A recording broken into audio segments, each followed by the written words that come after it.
राधे कृष्णा दोस्तों।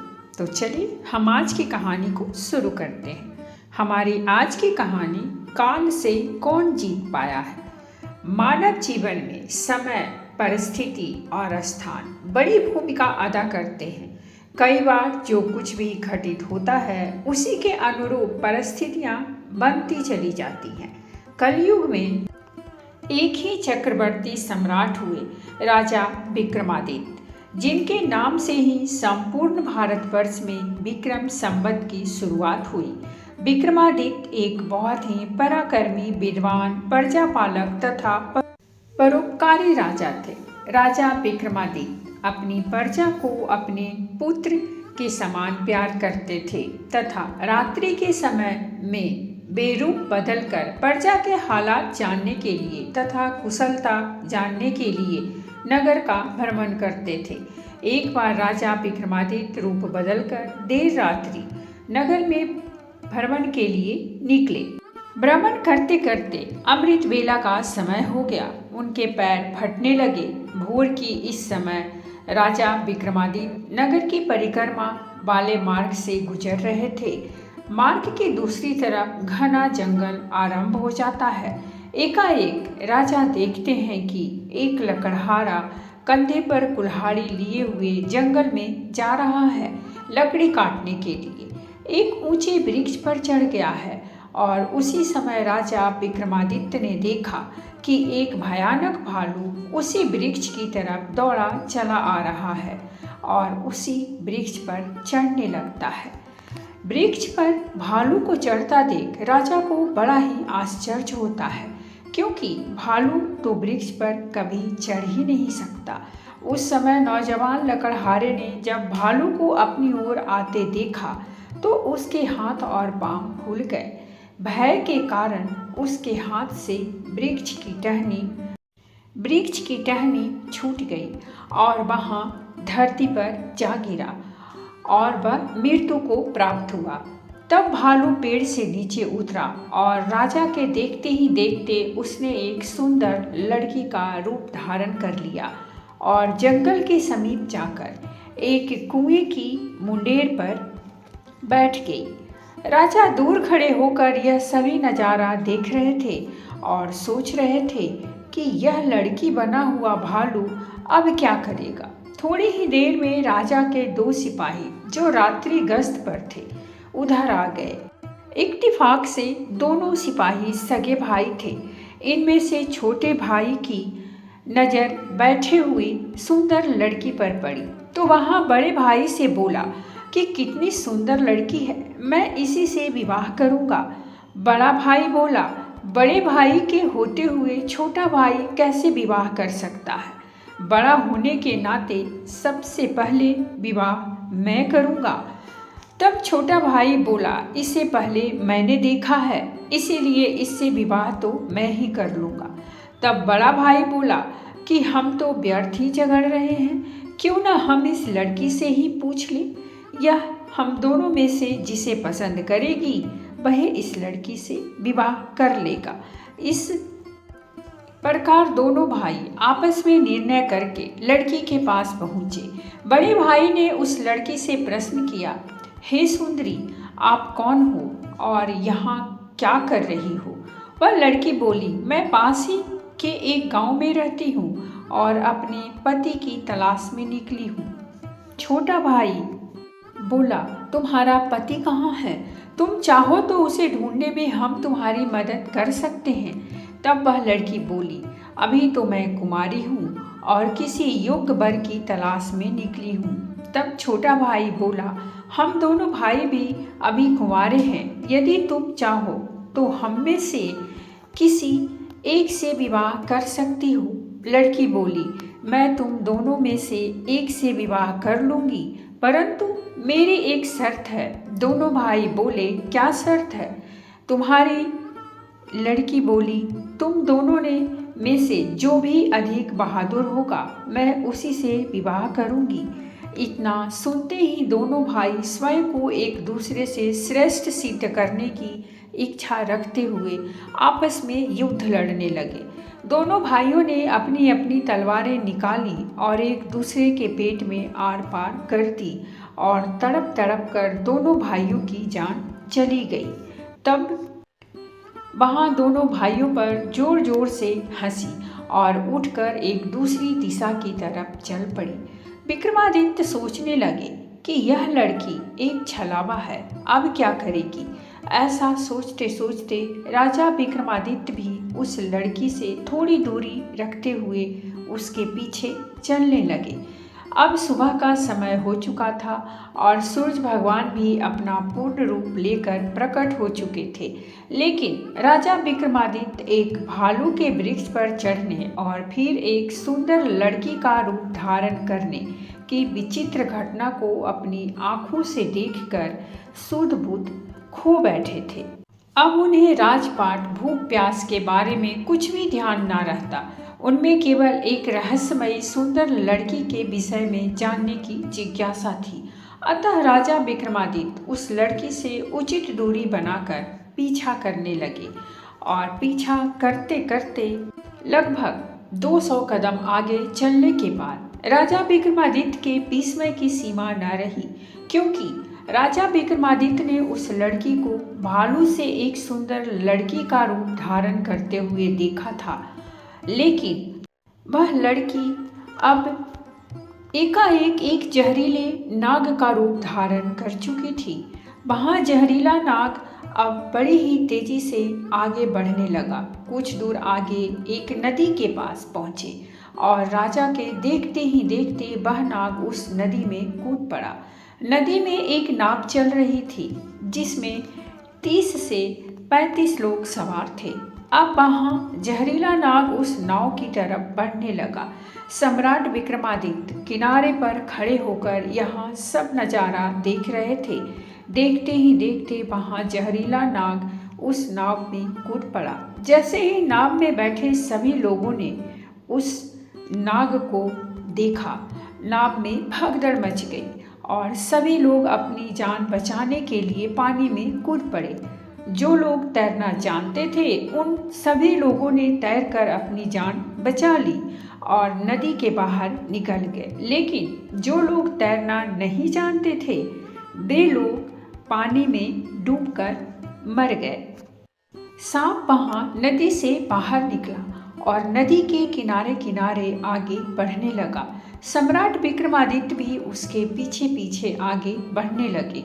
कुछ दूर आगे जाने के बाद एक बार फिर से राजा विक्रमादित्य आश्चर्यचकित हो गए, क्योंकि उस नाग ने फिर से एक बार अपना रूप बदल लिया था।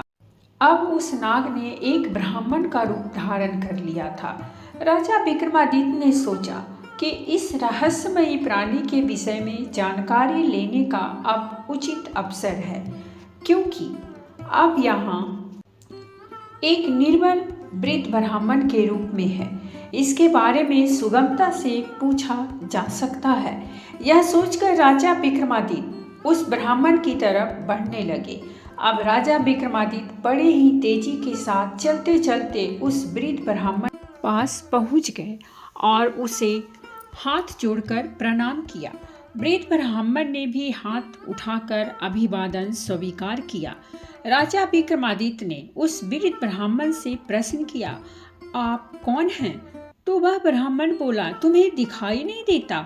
मैं ब्राह्मण हूँ। राजा बोले, आप असत्य बोल रहे हैं, आप ब्राह्मण तो नहीं हैं।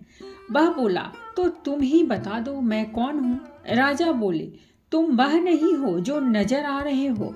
वह बोला, तुम्हें इससे क्या लेना देना? तुम अपने काम से काम रखो और अपना रास्ता नापो। राजा बोले, मैं सच्चाई जाने बिना आपका पीछा नहीं छोड़ूंगा, आपको सच्चाई बतानी ही पड़ेगी। वह बोला, मैं तुम्हें बताया तो मैं एक ब्राह्मण हूँ। और राजा बोले, आप मुझसे झूठ नहीं बोल सकते। मैं आपका तब से पीछा कर रहा हूँ जब से आप भालू बने हुए थे। उस समय आपने उस नौजवान लकड़हारे को मारा, फिर आपने एक सुंदर लड़की का रूप धारण किया और दोनों सिपाही जो सगे भाई थे उन्हें एक दूसरे के हाथों मरवा दिया। फिर आपने एक नाग का रूप धारण किया और नदी पार कर रहे नाव में बैठे यात्रियों को आपने नदी में कूदने पर विवश किया और उस सब के सब मारे गए। अब आपने एक वृद्ध ब्राह्मण का रूप धारण किया है। अब सीधी तरह से सच सच बता दीजिए, आप कौन हो? वह बोला, यदि मैं नहीं बताऊं तो? यह सुनकर राजा ने अपनी तलवार निकाल ली और बोले, तो फिर मरने के लिए तैयार हो जाओ।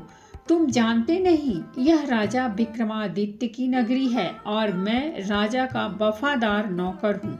अब मरने से पहले जल्दी से बता दो कि तुम कौन हो। राजा विक्रमादित्य की यह धमकी सुनकर वह वृद्ध ब्राह्मण जोर जोर से खिलखिलाकर हंस पड़ा और बोला, मैं जानता हूँ कि यहाँ महाप्रतापी सम्राट विक्रमादित्य की राजधानी है और मैं यह भी जानता हूँ कि तुम ही विश्व प्रसिद्ध सम्राट विक्रमादित्य हो। फिर भी एक बात जान लो, तुम मुझे नहीं मार सकते, बल्कि एक दिन ऐसा आएगा कि मैं तुम्हें ही मारने के लिए विवश कर दूंगा। उसकी यह बात सुनकर राजा विक्रमादित्य सोचने लगे कि जिसने इस रूप में भी मुझे पहचान लिया वह कोई साधारण इंसान तो नहीं हो सकता। तो राजा थोड़े विनम्र होकर बोले, अब आपने मुझे पहचान ही लिया है तो यह भी कृपा करके बताइए कि आप वास्तव में कौन हैं। तब वह ब्राह्मण बोला, किसी ने सच ही कहा है कि संसार में 4 प्रकार के हठ प्रसिद्ध हैं, राजा के, बाल के हठ, त्रिया हठ और योग हठ। तुम राजा हो, राजहट पर अड़े रहो बिना मेरी सच्चाई जाने। तुम मानोगे नहीं, इसीलिए मुझे बताना ही पड़ेगा कि मैं कौन हूँ। अतः राजन, अब ध्यान लगाकर सुनो कि मैं कौन हूँ और तुम्हारी राजधानी में क्यों आया हूँ।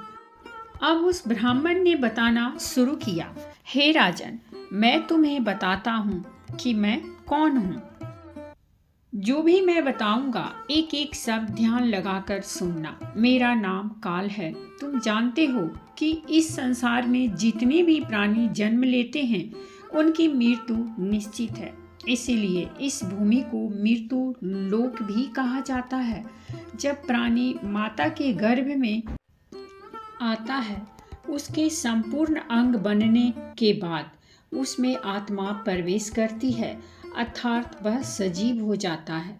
उसी समय उसकी मृत्यु का समय, स्थान और परिस्थिति, मृत्यु किस प्रकार होगी, यह सभी बातें विधाता की तरफ से निश्चित कर दी जाती है। और राजन, तुम यह भी जानते हो कि सभी प्राणियों का मृत्यु का लेखा जोखा चित्रगुप्त के पास रहता है।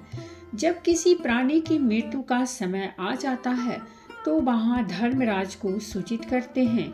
अब सबकी मुक्ति अर्थात मृत्यु का समय यह विभाग भगवान शिव के पास है।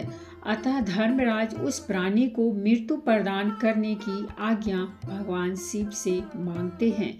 जब भगवान शिव आज्ञा दे देते हैं तो धर्मराज मुझे अर्थात काल को आज्ञा देते हैं।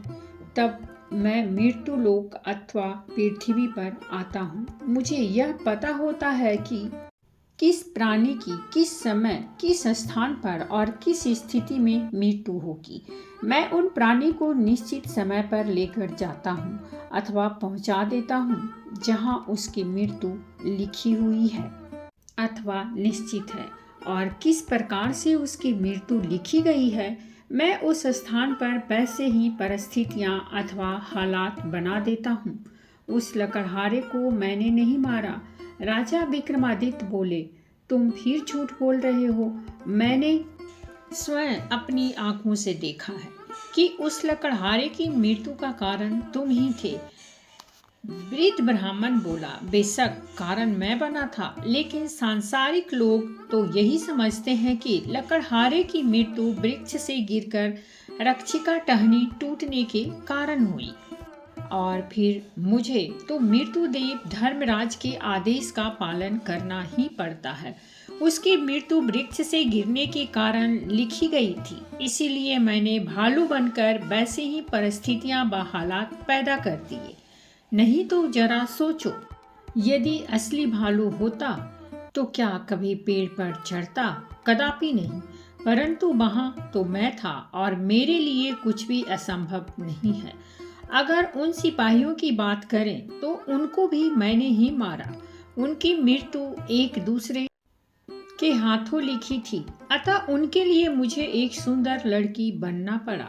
नाव में सवार लोगों की मृत्यु पानी में डूबने से लिखी थी, इसके लिए मुझे भयानक नाग का रूप धारण करना पड़ा। राजन, मुझे लगता है कि अब तो आप अच्छी तरह समझ गए होंगे कि मैं कौन हूँ और तुम्हारी नगरी में क्यों आया था, और यह भी समझ गए होंगे कि समय, स्थान और परिस्थिति सांसारिक प्राणी के जीवन में कितनी बड़ी भूमिका होती है। राजा विक्रमादित्य के वृद्ध ब्राह्मण रूपी काल की बातें बड़ी ध्यान से सुने और गंभीर हो गए। काल कहने लगा, हे राजन, अब मैं चलता हूँ। राजन बोले, हे कालदेव, आपने मुझे बहुत अच्छी जानकारी दी है, जिसके लिए मैं आपका बहुत आभार व्यक्त करता हूँ। कृपया जाने से पहले मेरे एक और प्रश्न का उत्तर देते जाइए। कालदेव बोले, पूछो, क्या पूछना है? शीघ्र पूछो, मेरे पास समय नहीं है। राजा विक्रमादित्य बोले, कृपया करके मुझे यह बताइए कि मेरी मृत्यु किस समय पर और किस प्रकार से होगी। कालदेव बोले, हे राजन, मैं यह तो नहीं बता सकता हूँ कि तुम्हारी मृत्यु कहाँ और किस प्रकार से होगी, परंतु यह भी नहीं बता सकता कि तुम्हारी मृत्यु कब होगी। राजा विक्रमादित्य बोले, हे कालदेव, मृत्यु का समय बताने में आपको क्या आपत्ति है? कालदेव बोले, हे राजन, यदि मैं पहले ही आपको मृत्यु का समय बता दिया तो इसी क्षण से आप चिंताग्रस्त हो जाओगे, और आप तो जानते हो कि चिंता और चिता दोनों में कोई अंतर नहीं है। अभी तो आपको अपने शासन काल में बहुत से शुभ और जन कल्याण के कार्य करने हैं। राजा विक्रमादित्य बोले, चलो समय ना कहीं यह तो बता दो कि मेरी मृत्यु कहाँ और कैसे होगी। कालदेव बोले, सुनो राजन, तुम्हारी मृत्यु तुम्हारे ही महल में सीढ़ियों से पांव फिसलने के कारण होगी। इतनी बात सम्राट विक्रमादित्य को बताकर वह ब्राह्मण रूपी काल शीघ्रता से एक दिशा की ओर आगे चल पड़े और कुछ दूर जाकर विलुप्त हो गए। अब इस समय सूर्य भगवान भी पूर्ण रूप से अस्त हो चुके थे। चारों तरफ अंधकार छा गया था। राजा विक्रमादित्य अब तक शारीरिक और मानसिक रूप से थक चुके थे, अतः मन में गहन सोच विचार के लिए तेज तेज कदमों से अपने महल की ओर प्रस्थान करने लगे। तो दोस्तों, ये थी हमारी आज की कहानी, और अगर कहानी अच्छी लगी हो तो प्लीज़ हमारे चैनल को सब्सक्राइब कीजिए, वीडियो को लाइक और शेयर जरूर कीजिए। कहानी सुनने के लिए बहुत बहुत धन्यवाद। मिलते हैं हम एक नई कहानी के साथ।